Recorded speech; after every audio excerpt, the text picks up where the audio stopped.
కేంద్ర మంత్రి భూపతిరాజు శ్రీనివాస వర్మ సంచలన వ్యాఖ్యలు చేశారు. సంబంధం లేకుండా తన జోలికి ఎవరిని రావద్దన్నారు.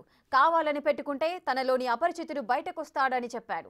ఎవరు చేసిన అభివృద్ధి కార్యక్రమాలు వాళ్లే చెప్పుకోవాలన్నారు. తన డెవలప్మెంట్ చేసిన వాటిని ఎవరూ ప్రచారం చేయొద్దన్నారు. అలా ఎవరైనా చేస్తే ఎక్కడ సమాధానం చెప్పాలో అక్కడే చెప్తానంటూ హెచ్చరించారు శ్రీనివాస వర్మ. నేను చేసేటువంటి అభివృద్ధి కార్యక్రమాలు హైజాక్ చేసేటువంటి ప్రయత్నం చేస్తే ఏ విధంగా ఎక్కడ సమాధానం చెప్పాలనేది విషయం నాకు కూడా తెలుసు. సహకరించండి, అందరూ కలిసి పనిచేస్తే కానీ అభివృద్ధి సాధ్యం కాదు. కానీ సంబంధం లేకుండా, బాధ్యత లేకుండా, మన ఇన్వాల్వ్మెంట్ లేకుండా తగుదనమ్మా నేను ఉన్నానని వచ్చి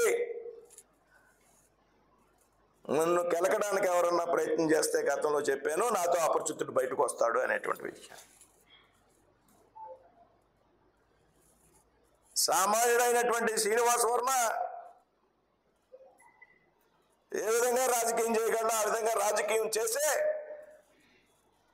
పార్లమెంట్ టికెట్ తెచ్చుకున్న నర్సాపూర్ పార్లమెంట్ చరిత్రలోనే ఎప్పుడూ లేని విధంగా 2,80,000 ఓట్లు మెజార్టీతో నెగ్గా కేంద్ర మంత్రి నయ్యా.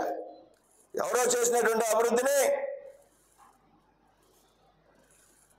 నేను చేశాననేటువంటి చెప్పుకునేటువంటి స్థాయికి శ్రీనివాస వర్మ దిగజారడు.